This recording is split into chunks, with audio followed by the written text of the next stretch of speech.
What's up, everyone? I hope you are doing fantastic today. This is Raphael Garcia here on Sunday, August 30th, and I'm here with Schwan Humes and a special guest. But before we jump into that, we are here for another edition of the MMA Ratings interview series. This is episode number 5, I think. It's a running thing that I never know what episode number we're on. I have no idea, but I think this is episode 5, but that's neither here nor there. I'm here with Schwan. Y'all know him from our weekly show that we do every Tuesday, talking about mixed martial arts, combat sports, and everything in between. But I'm going to throw it to Schwan to basically let everybody know how he's doing, as we usually do. But he has a special guest that we want to interview, and he'll be introducing him today as well. So, Schwan, let everybody know how you're doing. Oh, I'm all right. As usual, I'm out and about. My kids had another tournament. It was supposed to be yesterday. They moved it to Sunday. So they're playing, and I told them I got to miss this game, so I got to get this interview in because we have a very important guest, Mr. Steve Kim, the best boxing journalist, analyst, anything you can do that has to do with covering boxing. Is the bar that everybody else is trying to meet in that context. So, Steve, say hello to the fans. Well, Schwan, first of all, thank you. I'm very flattered by that you guys would introduce me as such. And I'm glad that we were able to do this. I know we've had some issues connecting, but I think this particular Sunday is a perfect time. And guys, I'm ready to chop it up, man. I'm really glad to be here with you two. Well, fantastic. So Schwan, I'm gonna kind of turn it over to you, but I'm gonna get things kicked off first. And I just want to ask you, Steve, what's your history in boxing? Give us an overview on how you really got started in the industry. Okay, well, this is kind of a long, convoluted story. I will give you the cliff notes. I probably grew up as the last generation in America that grew up watching boxing when it was quote unquote a big time sport, when it was still on the three networks regularly on the weekends. There wasn't so much pay-per-view, and when certain big fights would actually make the cover of not just Sports Illustrated, but also Time and Newsweek. And so I grew up in that era. I graduated high school in the 90s, and then I became a radio intern at this short-lived FM sports station in LA called KMAX. Now, during that time, what happened was I met two guys that wanted to do a boxing show and centered around gambling. And they heard me do some stuff where I was an intern. They said, "Hey, do you know anything about boxing?" And I said, "Yeah, I actually do." So they bought local radio time on another station called KIEV, and we would do the show with probably about a dozen listeners. And it went on for about a couple years, and we were able to get on some other radio stations. And then finally, the internet popped up, and then two guys by the name of Gary Randall and Doug Fisher, who were starting a thing called House of Boxing. I literally did not even know what a website was. And they said, "Do you want to work for us? We could use a writer." Now, originally, I wanted to be a sports writer growing up. And so I said, "Yes, I'll learn how to do it." And that was in 1999 to 2000. And by 2001, we had branched out and began another website called Max Boxing. And that was really the beginning of it. I've been on radio. I didn't really like the day-to-day grind, very political in that industry. So I became, I guess, as some people have described me, as an internet pioneer. Every once in a while, people say I grew up watching and reading you, which is always a very delicate, interesting feeling. And that's how it developed. I just kept at the grind. I love this job. I have a particular passion for the sport and also covering boxing. And that's how we kind of began. That you just keep working at something, you evolve your skills, you improve it, and you keep getting more and more opportunities. And here I am today. That's the short version of my story. Yeah, funny thing is, I used to be a big fan of House of Boxing, and I went through Max Boxing when y'all were going that period. And it's one of the things that I noticed separates you. I'm from San Antonio, Texas, and boxing is very big there. And you have a lot of guys who cover boxing, and they've never been in the gym, they never watched a sparring session, they never talked to a coach. So me reading other guys' works, it was very apparent they hadn't spent that time. They haven't really learned the sport or experienced it any level, whether it's sparring or actually just being in the gym on a consistent basis. So one of the main things that really attracted me to your writing was the honesty of it and the nuts and bolts of it. You really were speaking from a perspective of somebody who actually seen somebody spar, not just once every 3 months, but I've seen a spar 2 weeks in a row. I've seen them spar 2 years in a row. I've seen the growth. I've seen the development. And that came through in your writing. That came through in your analysis. You were very direct. Some people like to kind of play the political game. If a guy's plateaued technically. You just called it the way it was, and I always admire that. So that's why I continue to follow you, because other guys, for big fights, they do the work, but for the in between fights that lead up to the fighters becoming bigger, that's where they drop the ball at. And you didn't drop the ball with any fight you're talking about. You have done a huge amount of research on the camp, the corner, the fighter, the amateur history, and you're making sure everybody has the context to understand what they're seeing and why they're seeing it, which a lot of boxing writers, even still now, don't have, because they don't spend any time in gyms.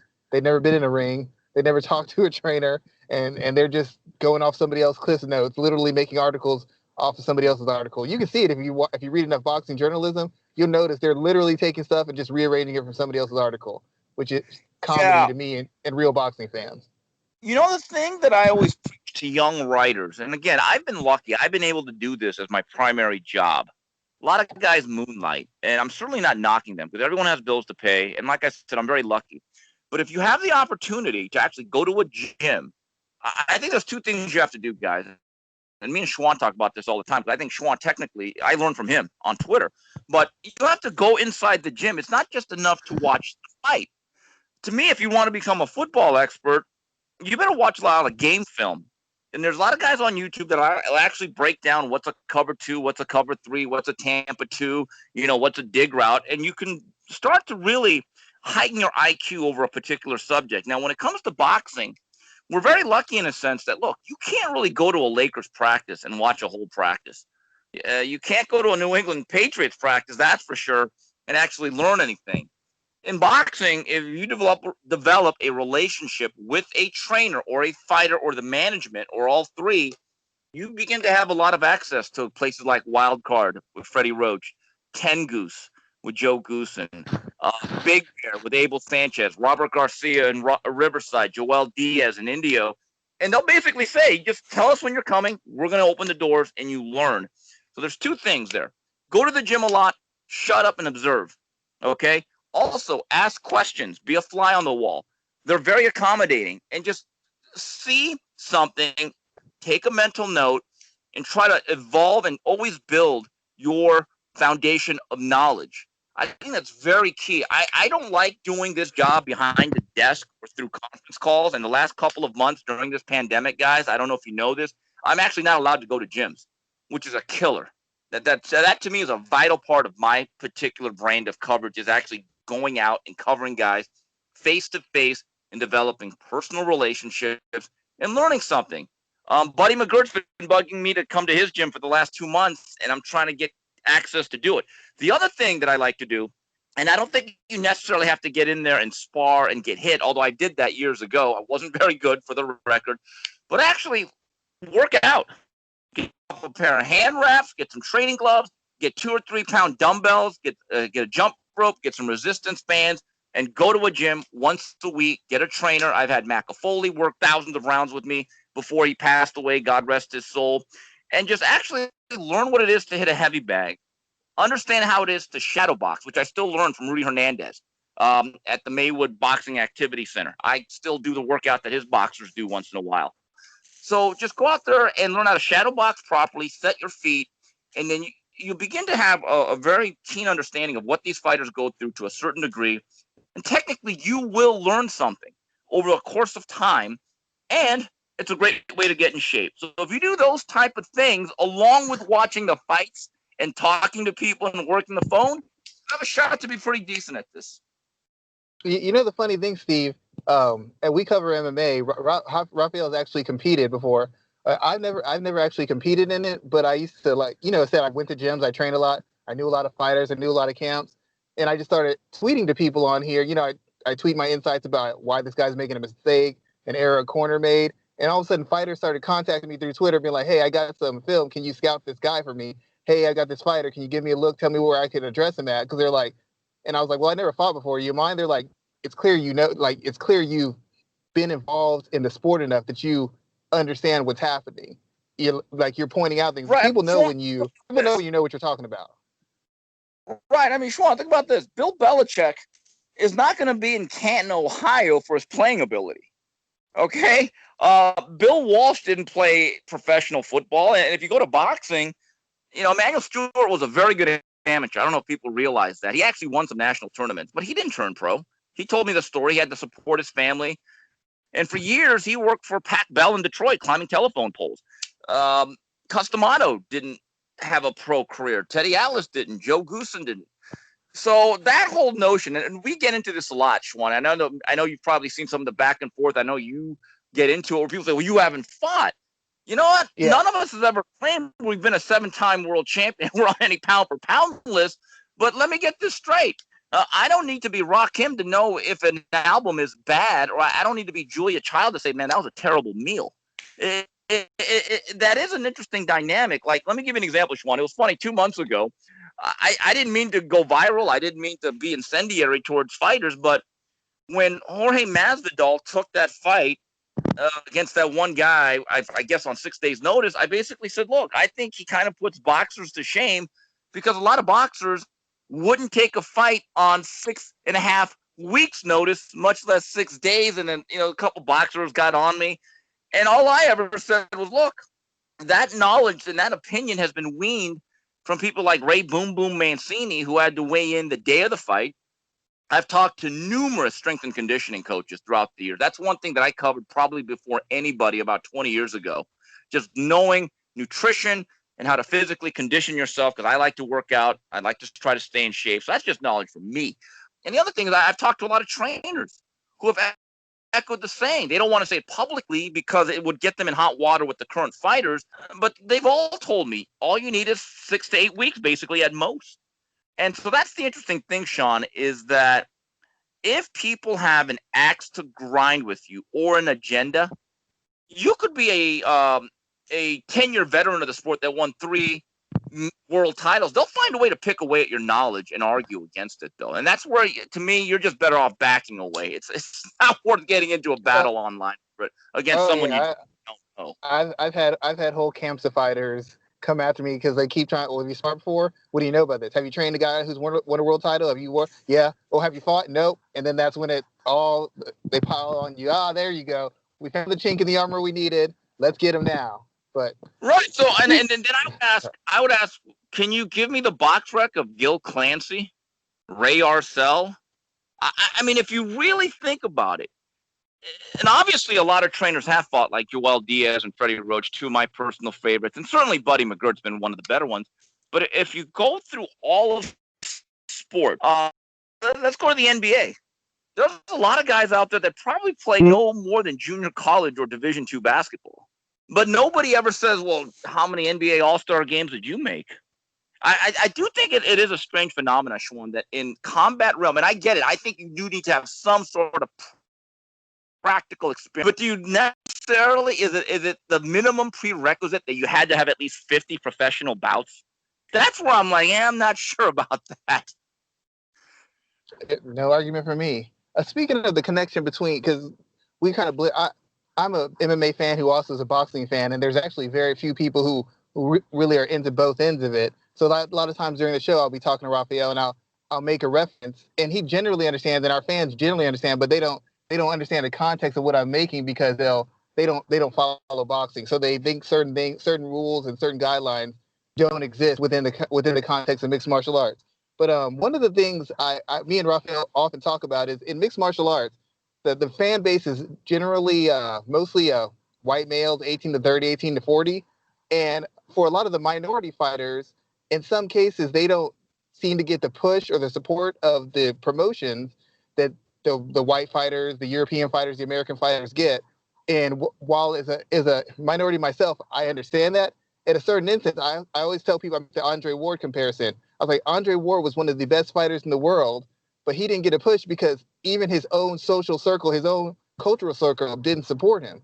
If you can't get your own circle to support you and bring something to the table, it's hard to get the promotion to double his money into promoting you. Floyd Mayweather wasn't big until he struck a nerve with his African-American support, and then he started getting bigger. The Money Mayweather played that card. They got behind him. Then he started picking at other nationalities to kind of get an opposing force, and that's what helped build up his brand.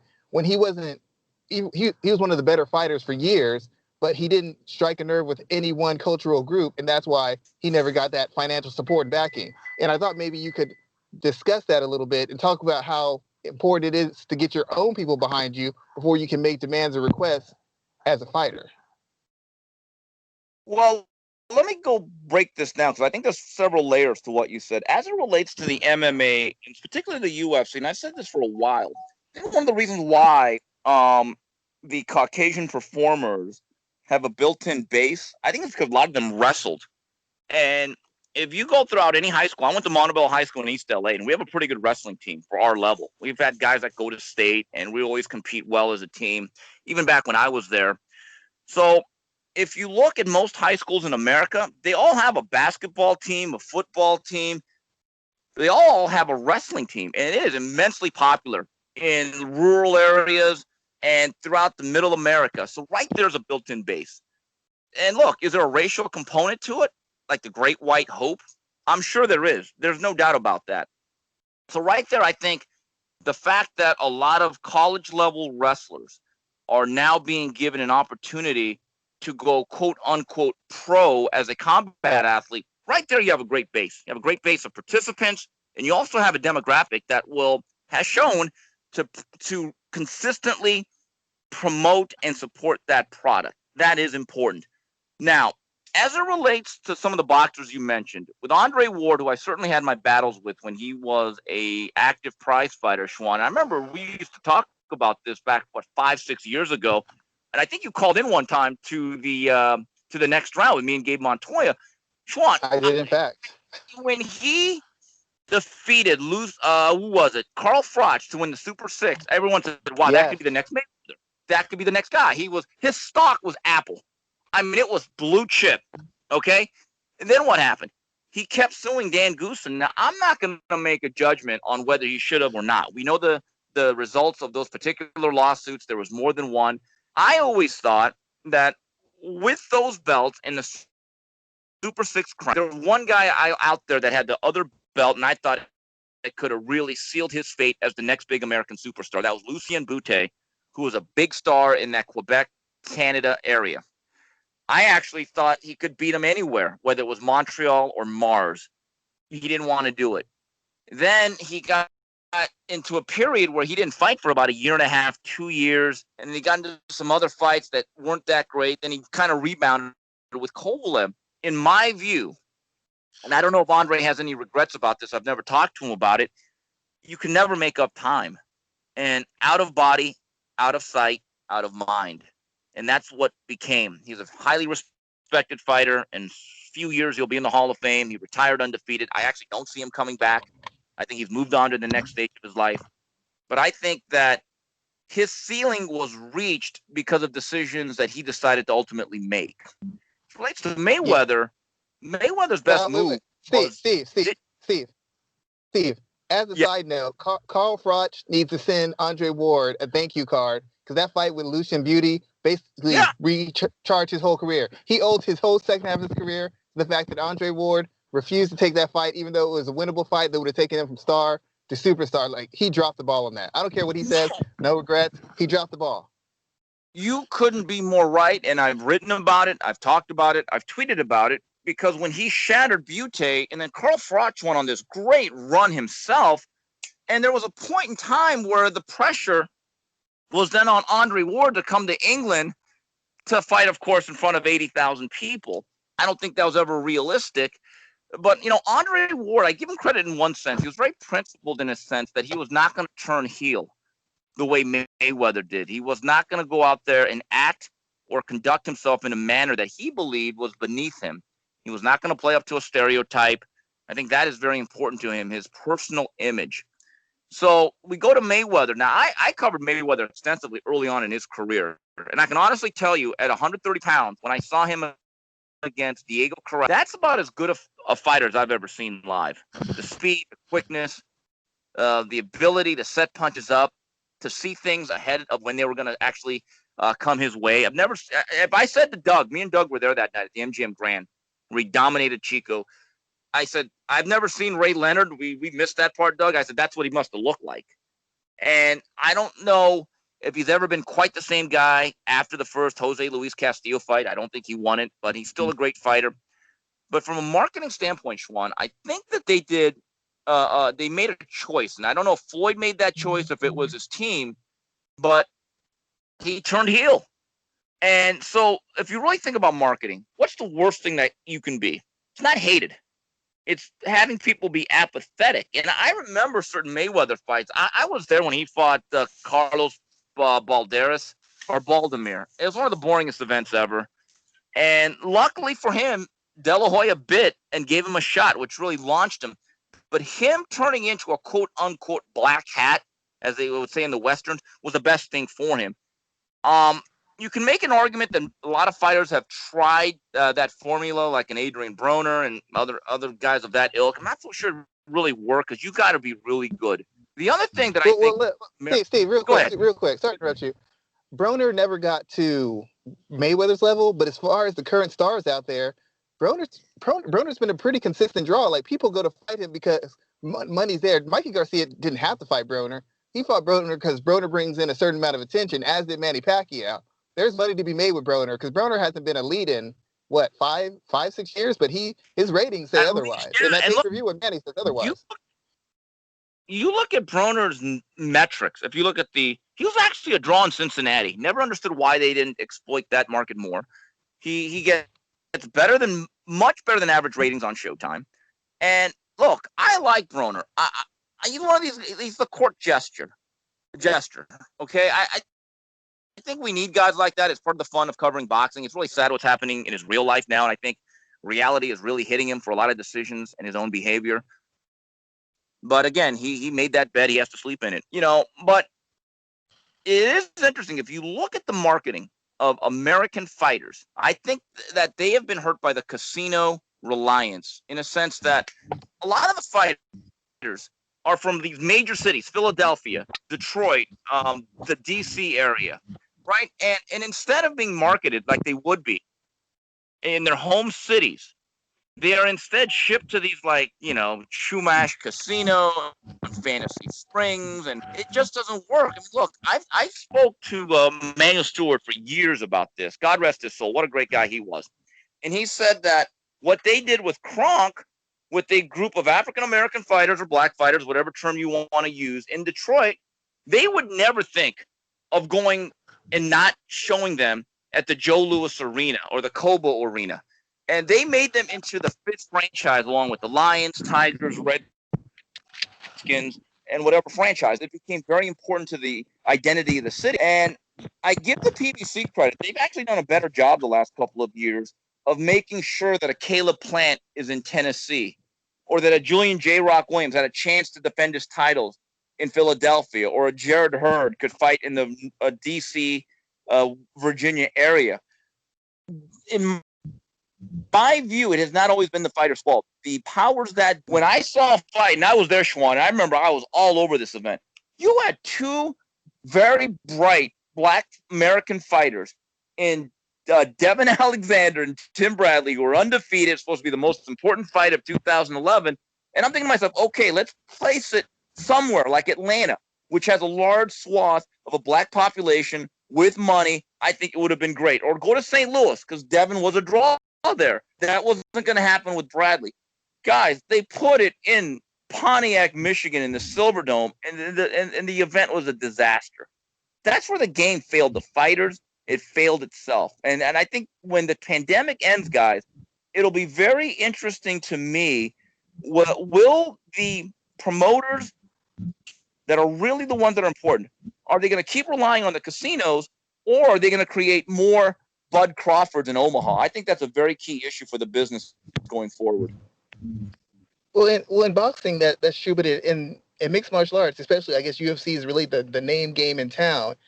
My argument has been that you have this brand that sells kind of regardless. So a lot of the onus should fall on a fighter, because you can't control completely how people are going to respond to you. But it's better than just sitting back and asking the promotion, waiting for the promotion to take action. It's your career. You only have a brief period of time in combat sports. So whatever you need to do to cross that barrier, you have to do it. No, you're right. But you know what? There's a very key difference, and I've got to give Dana White and that organization credit.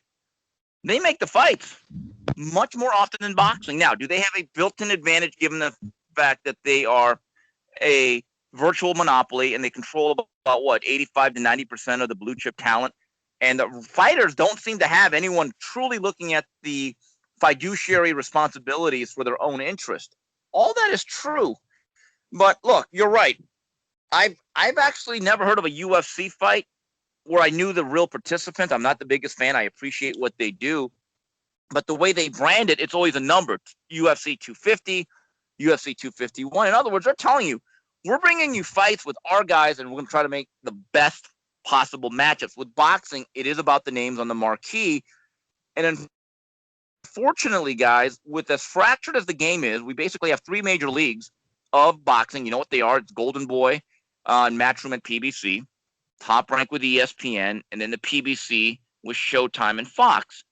So you're not getting a lot of fights. I actually think right now, guys, there's a saturation point in boxing where it's way too much quantity, not enough quality. And so to me, I really respect the fact that the UFC, it's not a great model for the actual labor. They don't get paid a lot or maybe enough.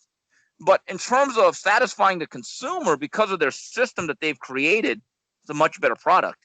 And that's why the UFC can basically go anywhere, whether it's a casino or Dubai, and there's major interest in that event. And so I think boxing has, I don't want to say reached a critical point, but they have to look in the mirror. As the calendar turns, I do believe we will get back to a sense of normalcy soon enough, and they're going to be able to sell tickets and have a live gate. They better put their best foot forward, guys. It's a tough road out there. So basically, boxing. I think a lot of boxing promoters would like to have some of the control Dana White has, but I don't. But I think also on the other end, some of the MMA fighters are jealous of the boxers because they can consistently, like if you fight Floyd Mayweather, you're getting a career payday. If you fight a bigger name in MMA, you might not No doubt. get anything. You might still get your contracted money. Look, again, I'm not a UFC expert, but I've seen a few clips where Dana White openly just says, hey, this guy didn't want the fight. I wasn't going to F around. We went to the next guy. That almost never happens in boxing. And here's the difference. Okay, I think the numbers are a little bit off, but I think I'm within the ballpark. For a major pay-per-view event, let's say that features a prime Manny Pacquiao or a prime Floyd Mayweather, anyone that's really a franchise, Oscar De La Hoya, Mike Tyson, whoever, the money that is derived at an event, and let's say they do like 1 million buys at about $80 a head. So basically, the main event performers, and especially the marquee name, they will get at least 2/3 to 75% of that money. It's theirs, while the promotion takes the rest. In the UFC, it's just the opposite. And look, and you said it best. In the UFC, probably looks at boxing, and the performers say, "Wow, I wish I had that system. I wish I could have a real manager that could actually battle my promoter, and we had some leverage." While I believe, and I'm seeing this more and more on social media, Schwan, and I think you notice it also, a lot of boxing fans are saying, how come we can't have more of what the UFC has? I would like to think there is a happy medium that both industries can reach. Yeah, I like to think so too, but the UFC ain't giving up. Me and Raphael just talked about how the fighters have basically played themselves and played into the UFC's hands by not building up their own brands, and now it's giving them complete power, which the UFC is not going to give up 1 ounce of. And in boxing, you might be able to get the boxers. The boxers might be forced to have to take tougher matchups, but they're still going to demand their big paydays. They just might be willing to take a few more risks now, as you see with guys like Danny Garcia. All of a sudden, he wants to fight Errol Spence. Yeah, because now the money's there. Before, the money wasn't there with Errol. Now the money's there. People are willing to take some risks because it's going to start hitting their pocketbook. Same thing with Ryan Garcia. If everything was normal, he's not fighting Luke Campbell. He's fighting him because now to get that money he wants, people are demanding he face a certain caliber opponent. I'm not going to pay you $3 million to fight Rod Salka. No, you're right about that. But also, there's also one key element that we have not brought up here, and the difference between the industries and how it does directly impact the money made by the participants. That's the Muhammad Ali Act. In boxing, it's been implemented for a couple decades, which in theory is giving the fighters and their representatives full disclosure of the overall revenue or money in the pot, so they realize that, hey, we're not getting just 2 cents on the dollar that's being brought in. So theoretically, that gives you a safety net or a starting point or a management can say, hey, whoa, we're not getting completely lowballed here. You got to give us at least this much. That does not exist in the UFC for some reason. I believe the UFC has paid for lobbying to make sure it does not happen. That right there is a key difference between the two industries. And that's why when Dana has talked about getting into boxing, I never have taken it seriously for a couple of reasons. Number one, he wouldn't be a monopoly. Number two, he's going up against an established industry. Number three, the whole specter of the Muhammad Ali Act, I think, completely changes the tenor of what he has been used to in terms of a business plan for the past 15, 20 years. Yep. I mean, it's a big factor, and they're fighting to make sure it doesn't change. I really think MMA fighters, for the most part, have pretty much trapped themselves. And I think boxers see this and they're like, dude, we're not giving up that kind of power, because once the promoters have that power, they don't have the inclination or the kindness to give it up. And I wouldn't expect them to. I mean, that's ridiculous. You're winning. Why would you give it up? The boxers don't, so I don't understand what promoters would. With the recent NBA, with these guys went on strike, when they said that we might sit out the whole playoffs, amid all the hysteria and people crowning people as heroes, there was a reality here. It's called the CBA, the Collective Bargaining Agreement, and the NBA Players Association has one of the most favorable deals of any professional league by far. I mean, the NFL players look at that and say, man, I wish I was 5 inches taller and could jump 10 more inches on my vertical. Because if they would have walked out and then basically made their current CBA null and void, that would have been suicide financially. So, you're right. The system that the UFC has, I don't know how you change it. Because, look, if you're the biggest, but there have been a few guys that have broken the system or created their own, namely Conor McGregor. And there was the female boxer, not the one. What was her name? The blonde girl that's gotten recently got really, yeah. Ronda Rousey, yes. There have been a few performers that have broken through and kind of created their own industry, but for the most part, Dana has it under control. It's a factory line. No one's bigger than the 3 letters or the brand. It's much like the NFL. Boxing's a little bit different. It is about the star, and that's why one guy with Canelo Alvarez can get a deal with the Zone where he gets over 30 to 35 million per fight. But then on the low end, 4-round fighters in Tijuana probably get $35 for a fight. I don't know how you bridge that gap.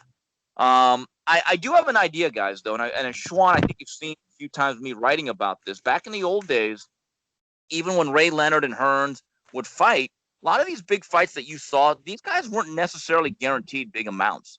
What they used to do, they used to go to lower amount, and they basically said, in terms of the ticket sales and the closed circuit, there really wasn't pay-per-view back then. But in other words, whatever money we generate here, and that could be 10 cents or it could be 10 million, we're going to go on a percentage split.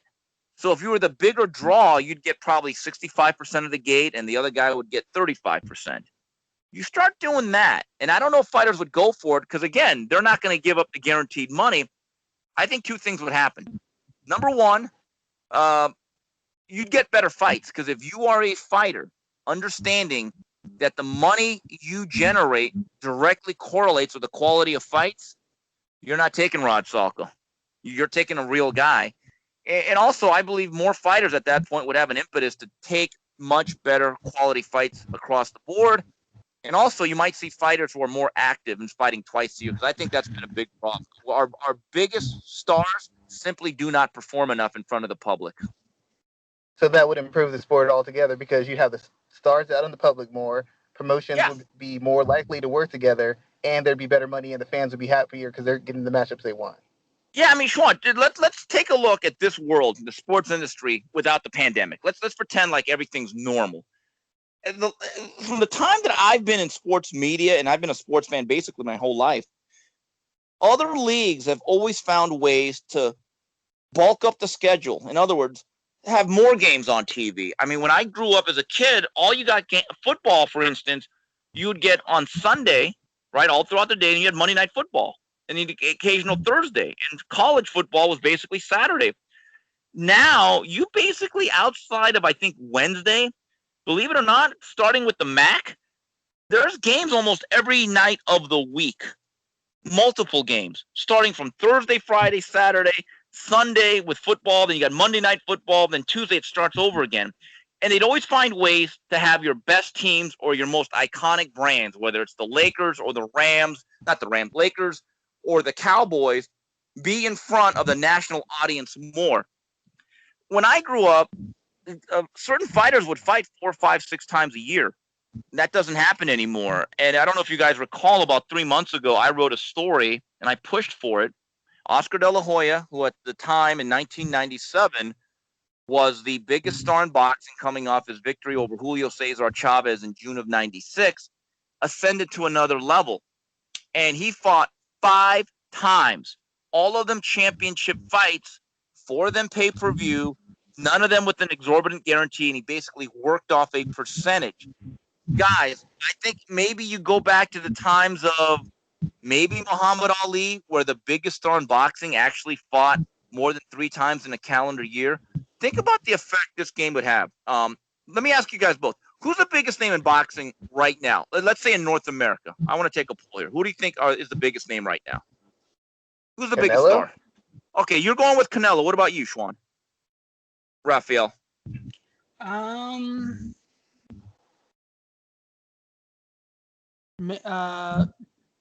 Goodness, Tyson Fury. Okay, so you're going Tyson Fury. Okay, and I'll go with Canelo, but I think Anthony Joshua was also in that same realm. So let's go with any of those guys. What do you think would be the impact of this sport if for 1 year they said, you know what, we're not going to go just twice a year. We're going to go 4 times a year. We're going to fight every single quarter of the year, and we're going to spread the love. We're going to go to LA. We're going to go to Dallas. We'll go once to New York. And we're just going to kind of go on a tour. And think about the impact that would just have on the sport itself. And it's I don't think it's possible, though. I really don't. And boxing has, with no pun on words here, they boxed themselves in where they've created a system where they've created an impetus for our best fighters to fight less. It really makes no sense. You know the comparison I often make to somebody. I always say when we talk about boxers not being active, or anytime somebody's gotten spoiled, I said it's like if somebody tells you, "I'll give you $1 million a year. All you have to do is flip this light switch," and they're like, "Great, I'll just flip this light switch," and they'll say, "Okay, I'm going to give you the same million, but now I need you to flip the switch on, and I need you to flip it off." Wait a minute. I got to pay $1 million to flip it on. I should get $1 million to flip it off.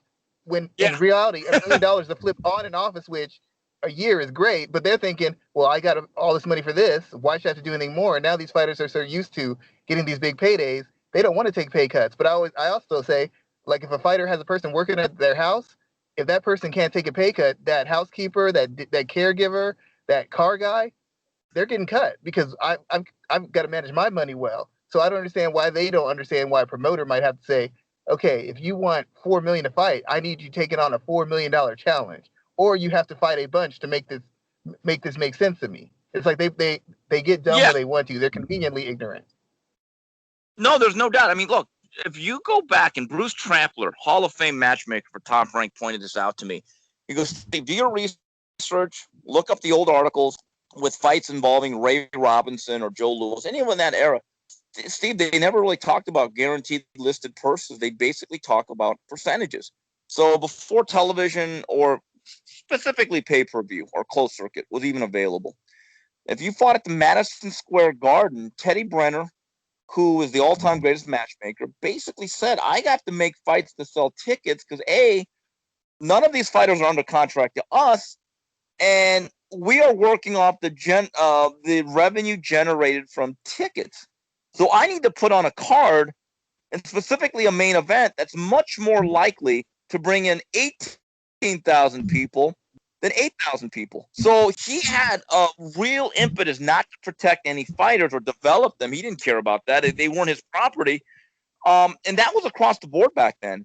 Nowadays, the funny thing that's what MMA does, because Dana says they're what do you call it? Temporary. What is it, Raphael? Temporary workers, freelance workers, contract workers, right? Independent contractors. Right. Independent contractors. So it's like he makes the biggest matchup that'll help the UFC, because you're an independent contractor. I really don't care if you can go or not. Either you can or you can't. If you can, I'm going to the next biggest matchup. Right. I mean, look, when it comes to boxing, there was a gold rush going way back to the 70s when HBO came on the scene and they're paying all this money. When they started signing fighters to exclusive contracts, number one, it boxed them in. They couldn't fight on networks anymore. And then, look, the fighters themselves, whether it was Oscar De La Hoya, Manny Pacquiao, or Floyd Mayweather, they became franchises that were very, very integral to the HBO brand. So, look, the tagline would be, hey, if you go with HBO, you get The Sopranos, you get this show, you get Inside the NFL. Oh, and we have Floyd Mayweather, De La Hoya fights. So then at that point, if you're a network, understanding that De La Hoya or a Floyd Mayweather bring you a certain amount of subscribers, what's the impetus to get them beat? See, now they became, in essence, the co-promoters. Then think about this. If you have a fighter that you're paying XYZ millions amount, and let's just say they're just they're star, like they could fight you or me or a broomstick, and they draw 15,000 people, and they would draw well over a million people on television, and you got to pay that guy a guaranteed amount. If you ask that fighter to fight someone a little bit tougher or really tough, that guy's not coming off his minimum amount. You got to pay him more. So you're creating a system that's really good on one end, but really bad on the other. But I really believe, guys, and I'm not calling it a crisis point. I'm not calling it a do or die situation for boxing. Given where we are in the world today, if we don't make certain fights, it's gonna be damaging to the sport, because right now what I'm sensing, Schwan, and you're on Twitter a lot with me, aren't you getting the sense fans are getting kind of sick of seeing just a lot of fights that are basically meaningless? Yeah. A lot of people are starting to push back on it. I really believe that's why certain guys are taking certain fights or pushing for certain fights, because they understand that this payday is going to go away if I don't present a challenge. But enough of the business of boxing. I wanted to really have a little bit of a discussion about because I said this a lot on Twitter. Me and you've had this conversation.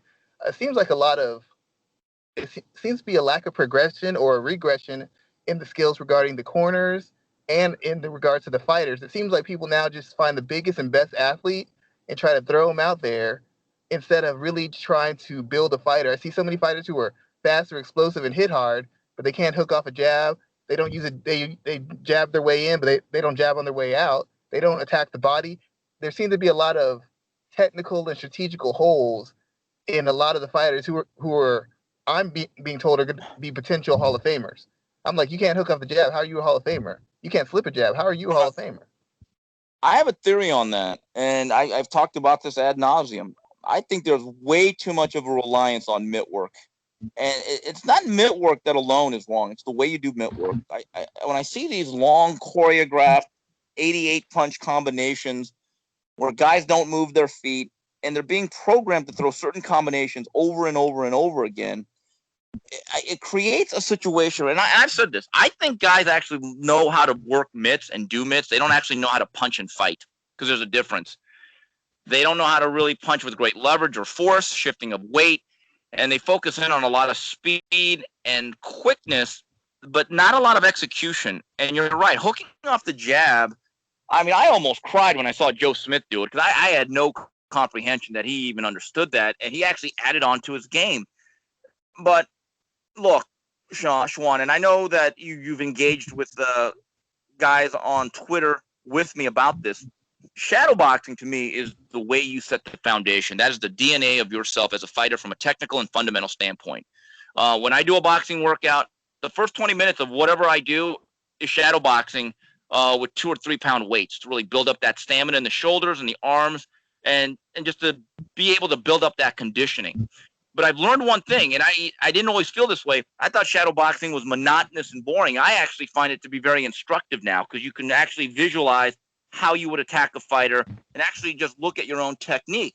I don't think enough fighters do that. And one thing I've noticed, guys, is that when I'm at a gym and I see an elite fighter, whether it's Manny Pacquiao, Gennady Golovkin, young guys like Israel Madrimov, guys of that ilk, they all take shadowboxing seriously. I mean, they are really into it. It's not just a warm-up for them. It is the first step of their workout, and oftentimes it's how they finish up.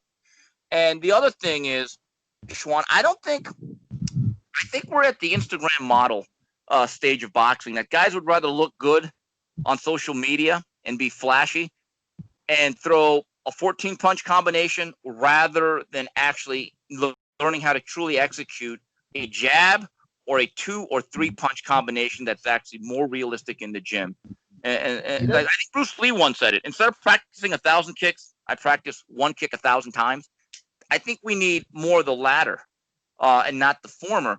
Also, another thing, I don't know if enough kids today actually have an appreciation and study the older fighters. Now, I don't mean from the 1920s and 30s. I get it. That's like a young basketball player watching Bob Cousy to them, or Bob Pettit. I get it. But if you go all the way to at least maybe the 50s, 60s, 70s, and 80s, you will see a lot of subtleties in that they weren't quite as athletic. They weren't quite as ripped up physically. They may have not been quite as explosive. But from a technical standpoint, in terms of balance and fundamentals, I do think they were a little bit better. I think those things all really play in. And to tie this all up, Schwan, you need teachers. You need teachers who are more than just guys that are going to wear a towel around their neck, as Teddy Atlas would say, and yell time and say, good job, kid. You got to have a real teacher that'll go out there and actually coach. And Schwan, I know you coach. Not everything is peaches and cream. You're not always high-fiving your kids. And it's the one sport that I've seen. I don't think our coaches are always tough enough. I think there's way too much cheerleading and pom-pom waving and not enough real actual coaching and teaching and disciplining. It's real funny. I always make this comparison. I tell people something that combat sports and basketball has in common, because I've done them both. I work with athletes in both. It's like a lot of it is too much apparatus built. In basketball, it's the cones, it's the gloves, right. it's the pads. In boxing, it's the mitts and all this stuff. And I was like, a lot of it's like people do stuff. They do these combinations of boxing, step back, 5 dribble combo. People aren't being honest with their athletes. Certain athletes aren't punchers, so you don't train them as a puncher. Certain athletes are slow. You have to train them to navigate that weakness and emphasize the strength. Same thing, certain kids aren't shooters, certain kids aren't great ball handlers.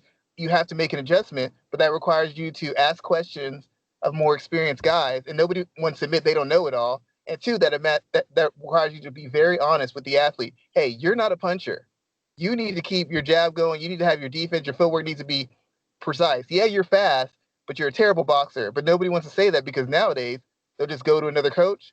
They'll just go to another corner. That's what they do. Right. They'll just leave. There's too much money. So nobody wants to be honest, and the product is suffering, which also hurts, because boxing fans, not a lot of boxing fans are super knowledgeable, but there's enough who are sitting there just disgusted by what they're seeing.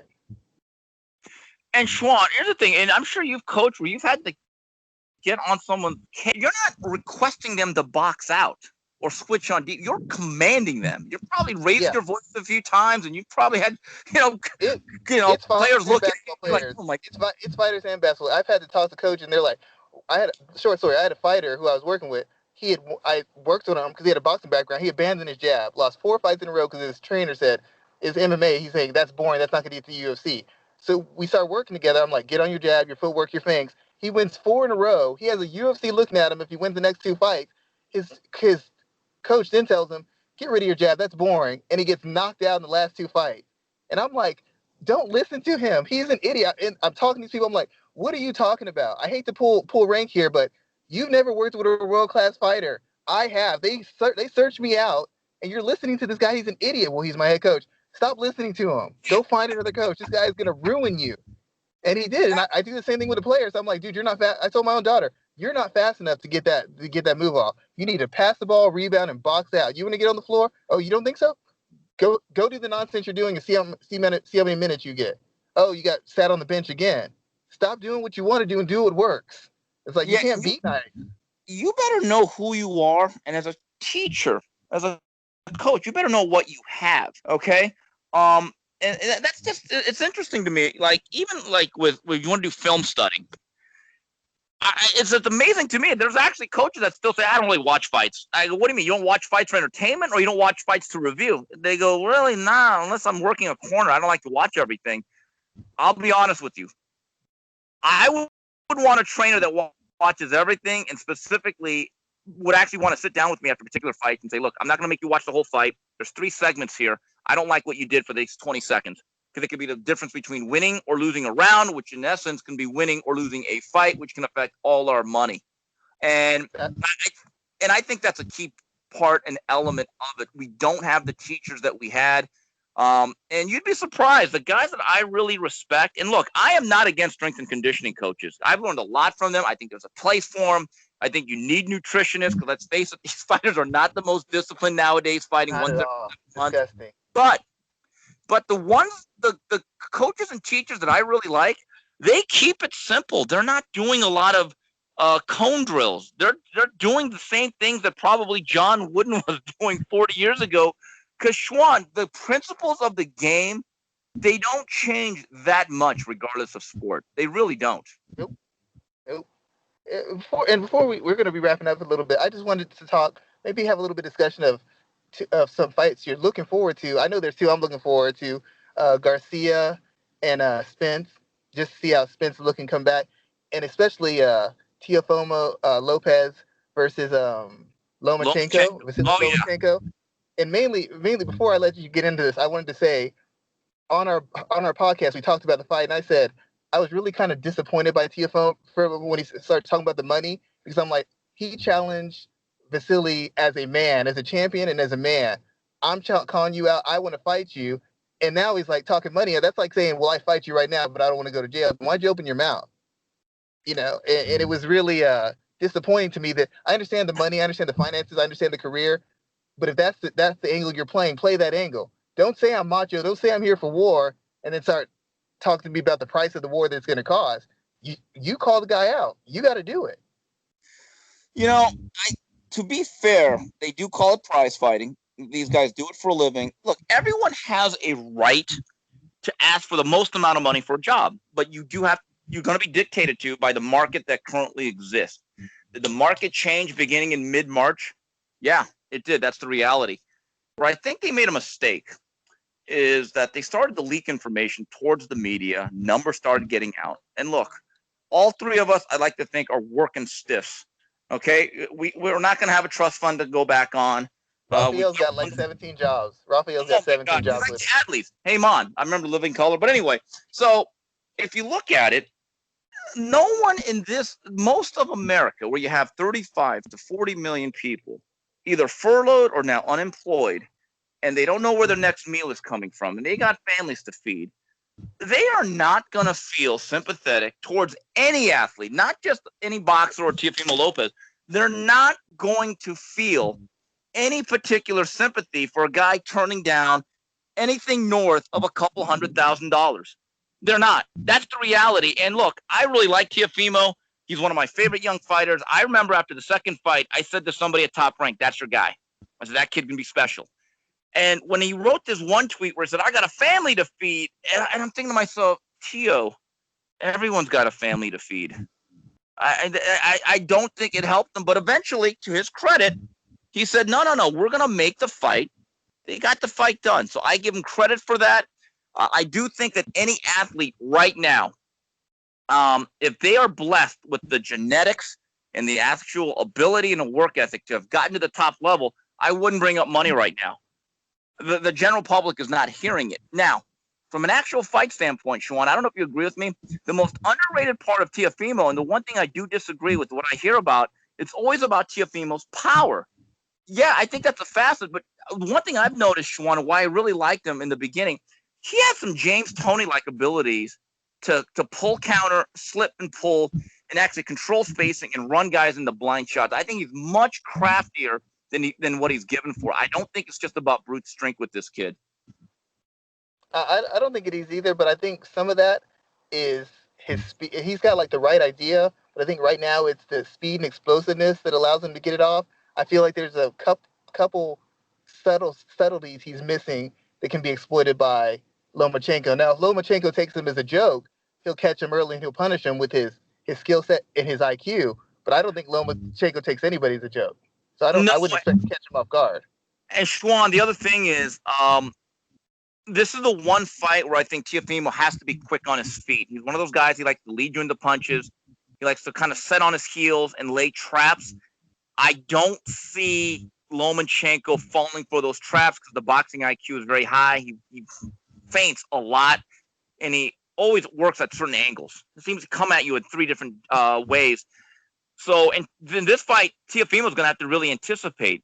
But I also think, and I went back, go back to the Lomachenko-Pedraza fight. Pedraza touched him a lot, Sean. And again, we don't know what's going on in the back. We may have been sick, just a bad day at the office. That's the fight where I started thinking, it's not such a crazy idea for this kid who's the natural lightweight, who will one day be at 40 and 47 in the prime of his life. Look, Lomachenko is now in his early to mid-30s, had a lot of amateur fights, and there are some signs of, I don't want to say decline, but he has flattened out physically. That's just my view. Is that age, or is that him fighting like a weight class or two above where he should be fighting at that's slowing him down? Oh, it could be both, and that's a great point you make. This fight is at 35. Yeah, and also talk to me a little bit about Spence and Garcia. I really the question I think we have is Spence 100% back? Because a lot of his success is based on his cardio, his physicality, and that durability. I mean, he can box, but he's willing to take some to give some because he knows he can win that battle of attrition. If he can't take a shot like he used to, especially to the body, I don't know how well this works for him because Garcia's purely a counter fighter who fights in spots, but he's very good at letting you fire off and then cleaning you up with that counter. And if Spence isn't 100%, I can't imagine that he has an easy time with Garcia because Garcia is he doesn't have great power, but his timing and his placement on the shots, at least the first two, maybe in a combination it's not great, but the first two is usually pretty spot on. It's usually pretty damaging. Schwan, I opened some eyes because I did a fight preview for the rest of the year, and I basically said I think Danny Garcia can win this fight. And it has nothing to do with the ability. Look, none of us really knows, no matter what Derek James, his trainer, says about what version of Errol Spence exists after he got thrown out of that car. Look, I am not a doctor. I don't even play one on TV. But I could say... You didn't sleep at Holiday Express? Yeah, I've been to Holiday Express, though. But, look, is it completely outrageous to think that a guy who got thrown out of his car had to replace, I believe, his teeth, his jaw may have been broken. Is it completely outrageous to think that he may be altered physically forever? And with that said, what's going to happen the first time he sparred? We still don't know if he has taken an actual punch to the face and to the jaw and how he reacts. That, to me, is the great unknown. That right there is, to me, the very, very intriguing aspect of that particular promotion. And like you said, Schwan, not only is Danny Garcia a pretty heavy-handed guy, even at 47, he times that left hook. I know people make fun of the fact he doesn't even look or seems to be closing his eyes or looking away with the left hook. That's because he has a great feel for sense and distance. And the one thing I noticed about Errol Spence, he is southpaw. He's got solid boxing skills. He unfurls a very educated right jab, but he does pop his head up as he comes back out after throwing punches. I think that cleanup left hook is going to be there, and Danny has a way of timing that punch. So, again, unless I'm in the gym and I can see with my own eyes how Errol looks during sparring, a lot of this is us just guessing and speculating. Yeah, I really, and I don't know how much Garcia's dad came up with this, or Garcia figured out himself, or another trainer came up with the timing and the discipline he has to get those counters off is very impressive to me. And if his dad came up with that, regardless of what I think of him as a person or overall trainer, he's done a great job. hey, look, I can't lie. Those videos that Angel's been putting out, and look, I'm going to show my age here as a former or used to be a WWF fan. There's kind of a classy Freddie Blassie feel to Angel Garcia. The only thing he needs to sort out is pencil neck geek. I got a kick out of that guy. I can't lie. I get a kick out of the guy. He's actually, through all his trash talk and nonsense, he's created a big financial, I don't know, like a pot of gold for Danny because people take time to see his dad. I mean, I don't even interested in seeing a fight. What's his dad going to say before and after? That's what I want to know. Yeah, and look, I don't think he can say some of the stuff now, given our political climate. The guy's a character. Look, this is part of the reason why I love covering the sport of boxing. But let's go back to the fight, wherever it's going to be at. That first really good shot that Danny Garcia lands right on the chops. I want to see how Errol Spence responds. That's it. I have a tough question. Because I've asked this multiple times. I might have even approached you with this, and I know you listened to me because I was the only one who predicted that Ruiz would beat Joshua before all the experts said it. I came out at you. You challenged someone to say it, and I said it, and I told you the round too. Yes, you did. You were Sean Stradamus, and I told you. What's funny? That's when the Legends Boxing Club was still open out here in California. Okay, it's about 15 minutes away from LA. He had just come off the Dimitrenko fight. Okay, and I think that was the night that Terrence Crawford fought Amir Khan. He was actually back at the gym a week or two later, and I remember saying, look, say what you want about Andy, because I've seen Andy when he was a kid all the way at Wild Card, and he has fluidity and natural hand speed and the things you cannot teach, but the fact that he had already fought was a huge factor. But it's unfortunately he went back to being Andy Ruiz soon thereafter.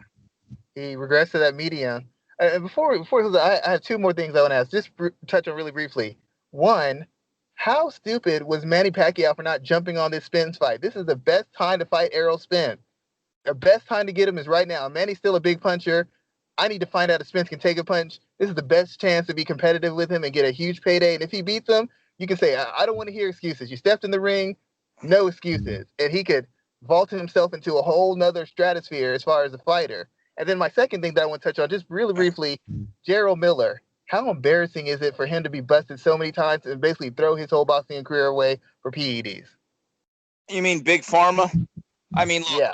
I actually really like Gerald from a personal standpoint. And about 4 or 5 years ago, when I was hired to do some of his broadcasts that were on CBS Sports Network, I thought, wow, this guy's pretty good, pretty athletic. Doesn't punch exceptionally hard, but he had a great motor, questionable. And he has a way of getting stronger throughout the fight, again, questionable. And he puts punches together really well, again, questionable. And here's the thing that was really funny, Sean. So I followed him on Instagram, and one thing I noticed was, this is back in 2016 and 17, he was the one fighter that would just flat out put on social media all his workouts, and they were all like this Olympic powerlifting stuff. I mean, we're talking deadlifts and cleans and snatches and a little bit of shoulder presses and bench press, and he's lifting real weight. And I remember the first time I called a fight with him, or one of his fights with Great Cohen Promotions, he was probably in the high 260s, low 270s, and the word was, wow, if he could ever get to like 250, he's going to be great. But instead, Sean, every fight he'd come in 6-7 pounds heavier, to a point where he became a 300-pounder, and it didn't matter. And here's the thing that's really bad, is that it wasn't just one test that he failed before Anthony Joshua, it was 3. And every subsequent test seemed to have more drugs in it than a CVS pharmacy. And yet he never really seemed to come clean. And then for this fight, I thought it was very questionable, Top Rank signing him. And I know people at Top Rank were not unanimously on board with it. And before the Jerry Forrest fight, you saw why. And then he gets busted for the same substance. And look, I don't want to go out there and try this case on your podcast because, look, I'm not a judge or the jury. He deserves a fair trial. But from an optical standpoint, it's terrible.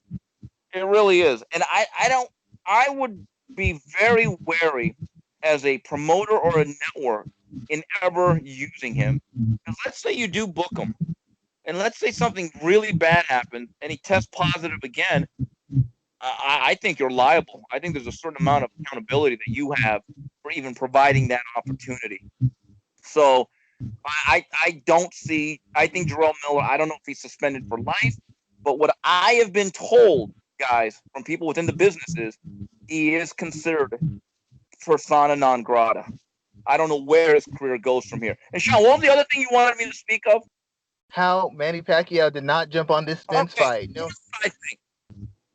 Well, given the state of the world with the pandemic and the fact you can't have a large gate, and look, for certain fights, it doesn't matter. For other fights, it really does. And when it comes to a Manny Pacquiao fight, you're still dealing in millions of dollars. And I don't know where the pay-per-view market is right now, given the state of the economy. I get the sense, and talking to a few people, Manny Pacquiao's not going to fight this year because they just can't. First of all, he may not be able to get into the country. And I don't know if you can do any more pay-per-views. They're already set on the calendar. I think the logistics of that fight, given the COVID-19 situation, kind of handcuffed that whole ability to make that fight. Also, I've heard different things about if he is still aligned with the PBC or not. I've heard that he is, that he might have one more fight left. Other people tell me that he's free and clear. I don't know. But to be fair, Schwan, maybe the flip side is maybe the Errol Spence people say, well, wait a minute. Given what you've just been through, maybe we don't want that fight just yet. Well, if that was the case, if I was Manny's people, I'm making sure that leaks. I make sure that leaks out. But we want to thank you for your time, Steve. I didn't want to take up your whole time. Thank you very much for doing the show. And before, I know you're going to see Mario, or you speak to Mario very soon. Tell him I know he can box, but when Zach Morris hit him with that right hand, he started wrestling. He started clinching. He needs to explain. He needs to explain himself. Why did the preppy hit him with that right hand?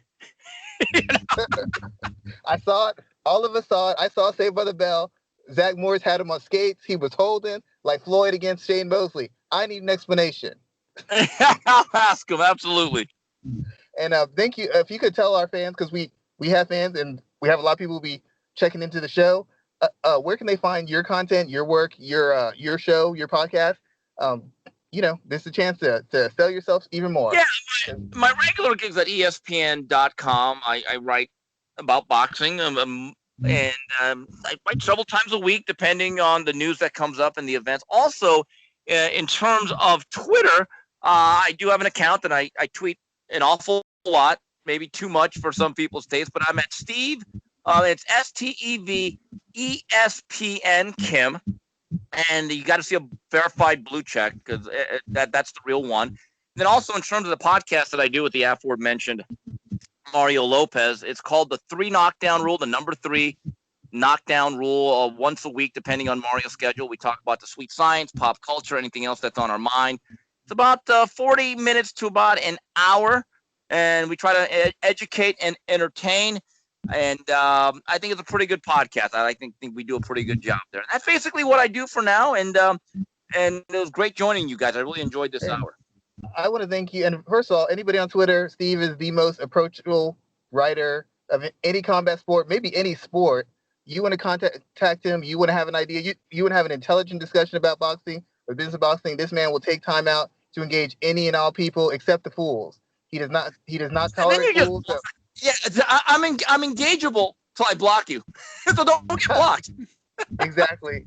I want to tell you thank you for all you've done for boxing. I really feel like you've helped elevate the sport and present it as a real, actual sport because the way you covered it. A lot of guys cover combat sports like it's a hobby, and for the sport to be taken seriously and get the opportunities and the correct coverage, it needs to be covered like a professional sport. You've always done the sport justice. I consider you not the Floyd Mayweather because I know you and him have beef. Consider you the Sugar Ray Robinson, Sugar Ray Leonard of boxing journalism.